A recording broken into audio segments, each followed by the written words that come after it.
The Los Angeles Rams are coming off their bye week, and we have the Las Vegas Raiders coming back to LA to visit SoFi Stadium with a matchup with the Rams. Surprisingly enough, despite the slow start, the Rams are not out of the thick of things just yet. We also will go back and revisit what happened in week 5 with the Green Bay Packers. This is Ramily Talk, and it starts right now.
Maybe you from the 1970s, when the Los Angeles Rams was known as the Prison Foursome because of that defensive line.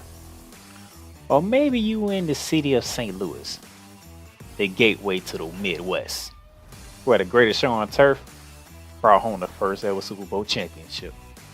Or maybe you in the here and now, with the Rams back in LA, winners of Super Bowl 56. You can rock Eric Dickerson. You can rock Marshall Faulk, Isaiah Bruce, and Kurt Warner. Or maybe you rocking Cooper Cup, Aaron Donald, and Matthew Stafford. It doesn't matter, because when it comes to this, it's all about the Los Angeles Rams. Horns up, Rams South. Time to talk Rams football.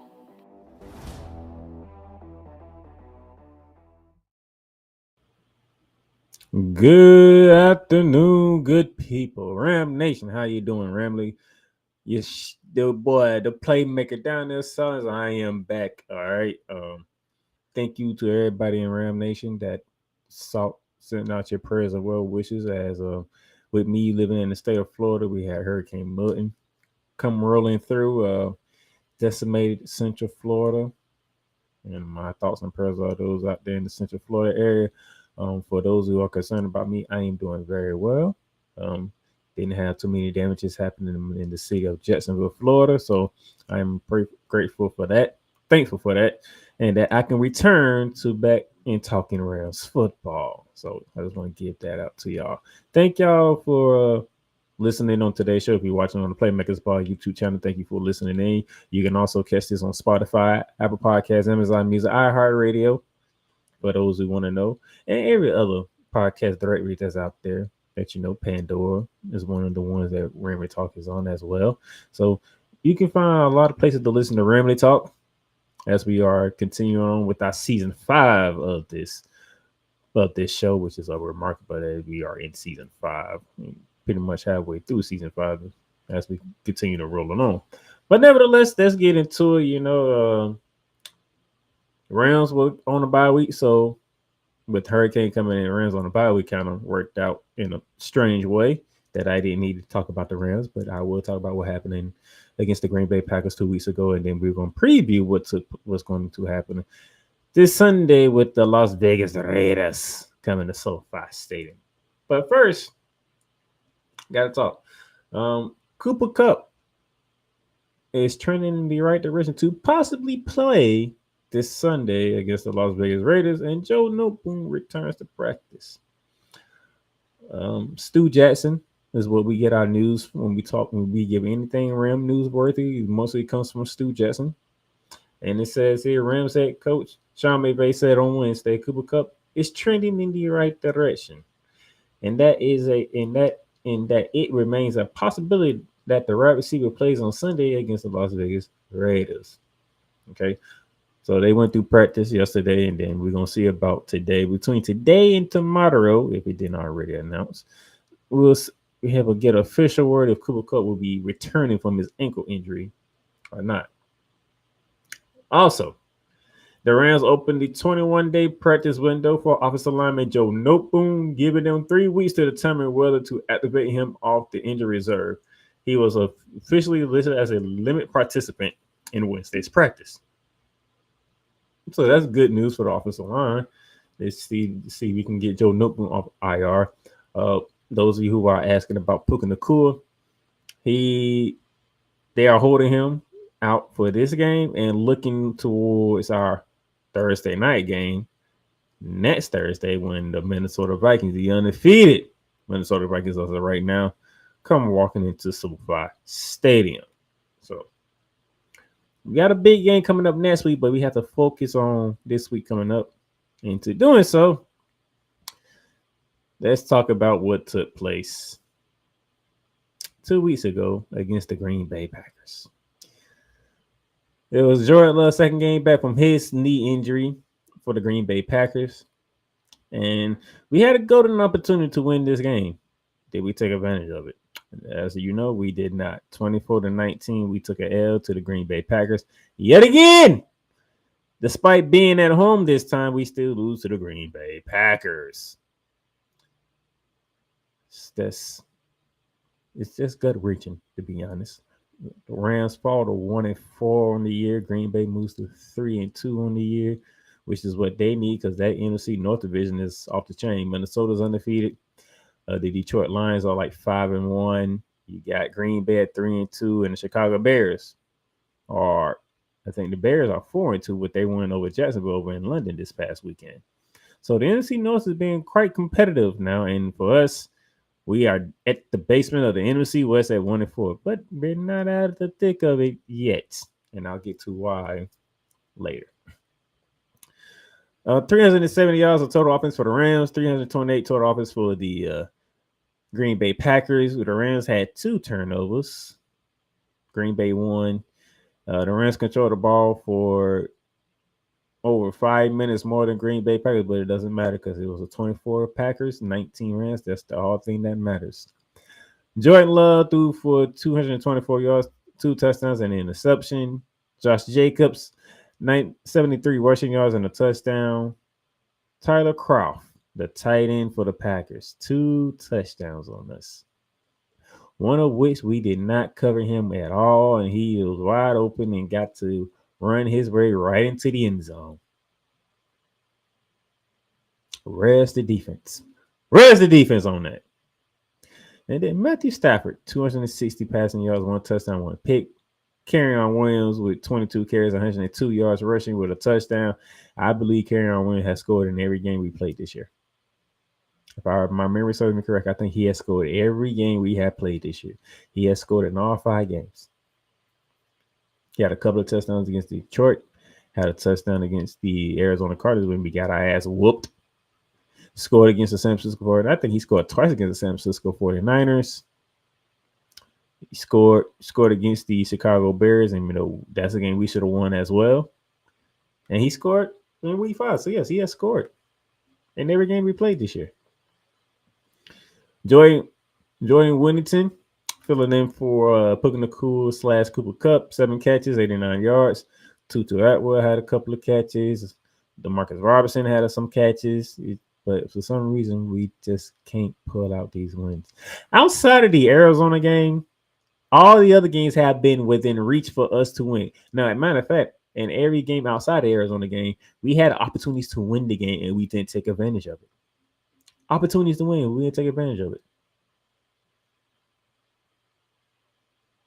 The Packers outscored us. Let me go back. The Packers outscored us 14-6 in the second half, and they beat us by 5.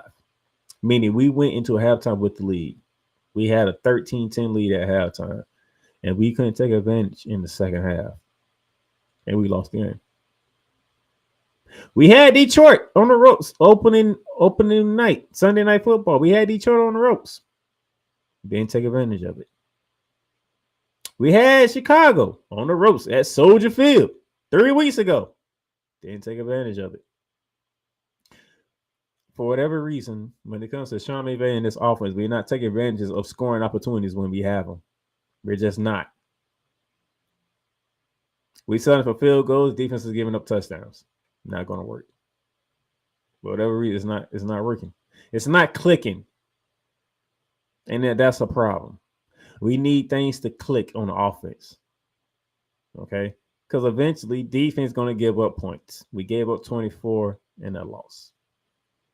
I think the Bears scored like 24, if I remember correctly, in a loss. We beat San Fran. That's the only win we got. The main team that's been owning us, we finally beat, but everybody else is beating us, which is like the most craziest thing ever. So it's very disheartening at times to watch the Rams play because it's like we have the opportunities and we're not taking advantage of them. Like Sean McVay, when you get into the red zone, run the damn football. You get into the red zone where the field is condensed even more. You try to throw it all over the place. When you can't, you have a condensed field. Run the ball with Kerryon Williams, and you start to use Blake Corum and get your butt in the end zone. But you keep throwing the football. And by the way, Matthew Stafford, can you stop throwing red zone picks, please? Because you're killing us. We're leaving points off the board because you throwing in red zone picks. You ain't throwing a lot of picks, but your picks has come in the red zone, which is like, no. So Sean McVay leaned on the running game when you get in the red zone, and Matthew Stafford, when you do throw the ball in the red zone, don't throw a pick. Simple. Just don't throw a pick. That's all we ask. And we can win games. It's not like we getting our ass whooped in every single game outside of that Arizona game. And that Arizona game was that was the most depressing game I ever watched the Rams play against the Arizona Cardinals. Because they whooped our ass. And they did it with a rookie wide receiver. Because Martin Harris Jr. was the one who whooped our ass. But outside of that, we have been in every single game. And we had opportunities to win these games. We could easily be 4-1 right now instead of 1-4. You can easily reverse the record. And those of you who watch the Rams play will agree with me. We could easily be 4-1 instead of 1-4 right now. But we don't take advantage of scoring opportunities. And it comes back to bite us in every single game. All right. Now we're going to take our long commercial break for this. And when we come back, we're going to get us ready for the Las Vegas Raiders coming to SoFi Stadium. We'll be back. The largest egg producer finds bird flu in chickens at a Texas plant. Weather. Devastating tornadoes rip through the heart of the United States. Inspiration. A breast cancer survivor completed the journey of chemotherapy. And now begins a future one of matrimony or sports. Michael Jordan is shown on a photo with Diddy. LeBron James has a video extolling the virtues of a Diddy party. This has been yet another beating a dead horse presentation. We got you covered. BS3 Network proudly presents The Morning Shift with Cole Johnson. Live every weekday morning beginning April 29th. At 8 a.m. Eastern, 7 a.m. Central.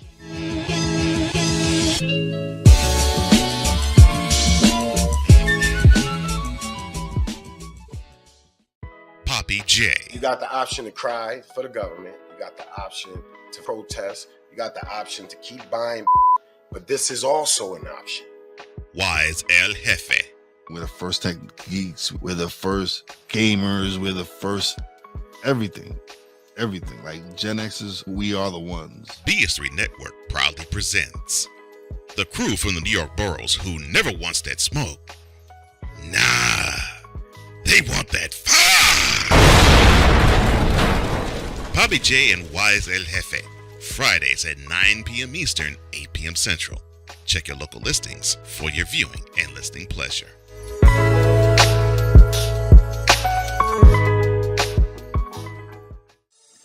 Shop hats and official sports gear at Lids.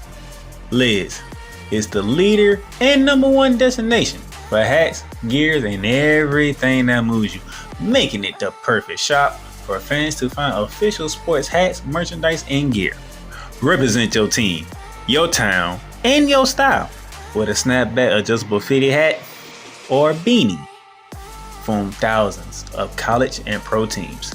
Browse the very latest sports jerseys and t-shirts from the best teams out there.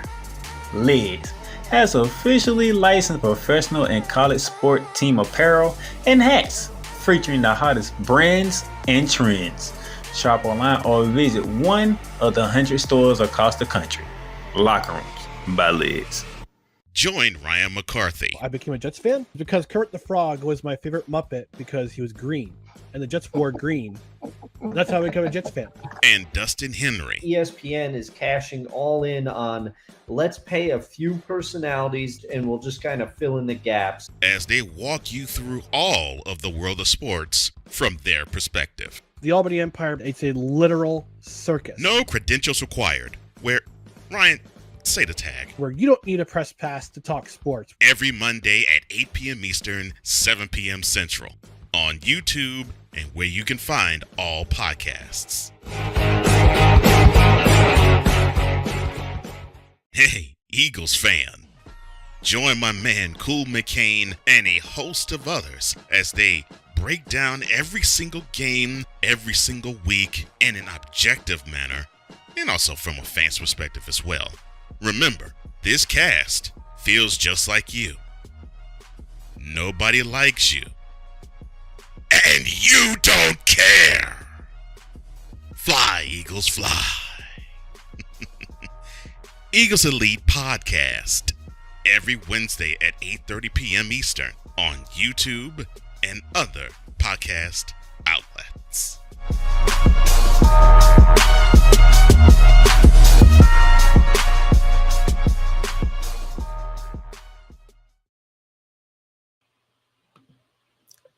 All right, ladies and gentlemen, welcome back to Ramily Talk here as we get you ready for this week's action with featuring the Los Angeles Rams, and they'll be facing the Las Vegas Raiders this Sunday. Now, before we get there, and remember I said we're not out of the thick of things yet. This is why.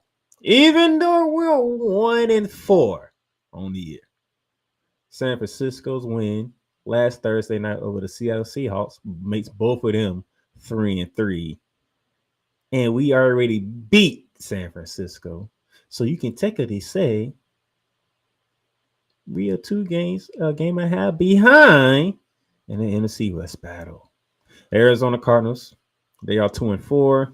Outside of beating the brakes off of us, and I forgot who else they beat.